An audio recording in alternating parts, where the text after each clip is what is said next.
Olá, sejam muito bem-vindos a mais uma análise detalhada. Hoje a gente vai fazer um mergulho profundo em uma mudança de paradigma antropológico que é, francamente, de explodir a cabeça. Nós vamos decodificar a história humana e descobrir o verdadeiro motor oculto da nossa cultura. Tudo isso com base no trabalho genial do filósofo e antropólogo René Girard.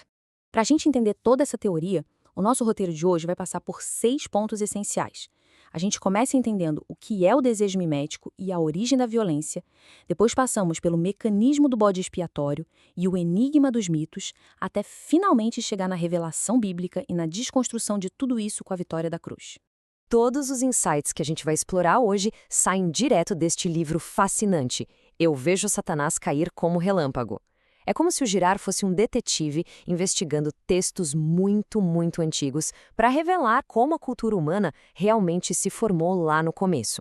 Então, vamos começar tirando a primeira camada das nossas relações sociais. Ponto número 1. O desejo mimético, a raiz do comportamento humano. A gente adora pensar que os nossos desejos são únicos, né? Que a gente simplesmente nasce querendo algo. Mas a verdade é um pouco mais desconfortável. Girard revela que nós não temos um instinto autônomo que diz exatamente o que querer. Na verdade, nós pegamos os desejos emprestados. Se alguém que a gente admira deseja muito um carro novo, um cargo ou até um estilo de vida, de repente aquele objeto ganha um valor absurdo para nós também. É o que ele chama de desejo mimético. E tem um detalhe: copiar os desejos do outro não é necessariamente uma coisa ruim. É literalmente assim que a gente aprende quando é criança. É assim que a cultura sobrevive. O grande problema, a armadilha mesmo, acontece quando a gente começa a desejar as exatas mesmas coisas que os nossos modelos desejam. Coisas que não dá simplesmente para dividir. Isso nos leva à parte 2 do nosso estudo, a origem da violência humana. O que acontece quando a imitação vira rivalidade? A escalada do problema é como uma receita de bolo que sempre dá errado. Primeiro, o modelo inspira o desejo na gente. Só que, como não tem espaço para os dois terem a mesma coisa, a rivalidade nasce na mesma hora. Essa tensão estoura num conflito aberto, e a partir daí vira o que o Girard chama de contágio mimético. É como um vírus. A agressividade se espalha pela comunidade, todo mundo toma partido e começa a imitar a hostilidade um do outro.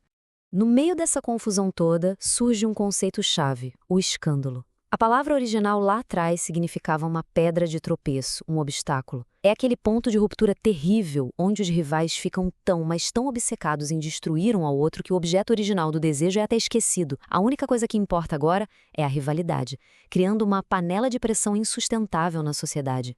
Para evitar que essa panela de pressão explodisse e destruísse a comunidade inteira, nossos ancestrais deram um jeito. Vamos para a parte 3, o mecanismo do bode expiatório. Nossa válvula de escape inconsciente.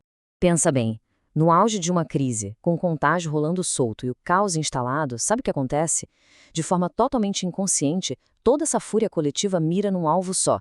Geralmente alguém marginalizado, alguém que não tem como se defender. A multidão se convence de que aquela pessoa específica é a culpada por todos os problemas.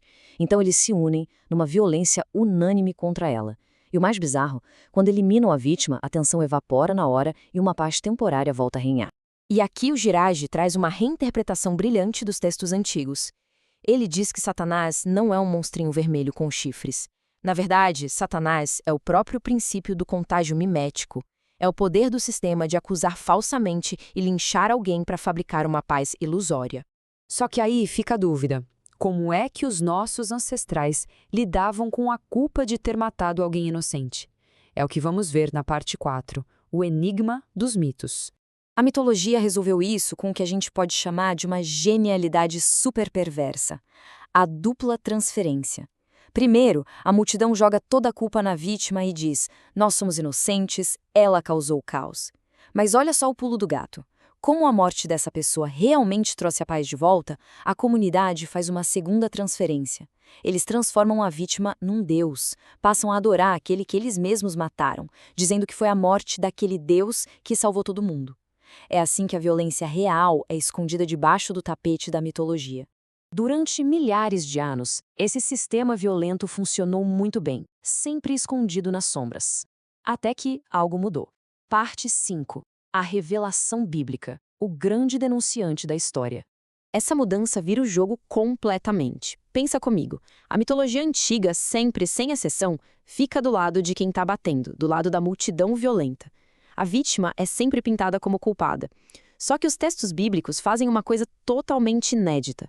Eles assumem o lado da vítima. Eles gritam para o mundo que a vítima é inocente e que a multidão é que está errada, trazendo a violência para a luz do dia. Você consegue ver isso pipocando o tempo todo nas escrituras hebraicas. A gente tem a história de José, que sofre uma baita injustiça na mão dos irmãos. Tem o Êxodo, onde o próprio Deus fica do lado dos escravos oprimidos e não do Império Todo-Poderoso. Tem os Salmos, que são literalmente o grito de desespero de quem está sendo caçado. E claro, Jó, o grande bode expiatório que se recusa a aceitar que merecia todo aquele sofrimento. A ilusão dos mitos antigos começa a ruir aqui. E toda essa revolução de expor a multidão violenta chega no seu auge absoluto agora. Parte 6. A vitória da cruz. A subversão definitiva. Quando a gente olha para os relatos da Paixão de Cristo, a gente vê a mecânica milenar do bode expiatório rodando em alta definição. A rivalidade, a mentira, todo mundo se unindo contra a única pessoa. Só que tem uma diferença crucial. A inocência perfeita da vítima simplesmente quebra o feitiço do sistema. Em vez de gerar um mito novo para esconder a sujeira, o que fica documentado é a pura injustiça humana. O sistema perde completamente a sua capacidade de enganar. É uma vitória super sutil, mas que abala as estruturas de tudo. E o mais fantástico que Gerard aponta é o método. A violência não é combatida com mais violência. Ao se entregar sem revidar, a engrenagem do contágio violento que sustentava a sociedade é desmontada em praça pública, para todo mundo ver. E para colocar tudo isso em perspectiva, olha a mudança histórica que a gente viveu. Nós saímos de uma era arcaica, que precisava de derramamento de sangue ritualístico para ter paz, passamos pela era profética, que finalmente deu voz a quem apanhava, chegamos na crucificação, que quebrou de vez o mecanismo, e hoje estamos na era moderna. O nosso mundo atual é completamente único, porque pela primeira vez na história nós temos uma preocupação real em defender as vítimas em vez de simplesmente jogar pedras nelas. E para fechar, eu deixo uma provocação para a gente pensar juntos. Essa vitória contra o mecanismo do bode expiatório transformou a história. Mas se a gente olhar para o mundo complexo de hoje, desde as nossas discussões no dia a dia até os cancelamentos na internet, entender o desejo mimético nunca foi tão vital. Como é que a gente pode, na nossa própria vida, perceber e escapar das armadilhas daquelas mesmas multidões violentas do passado? É algo para se pensar profundamente.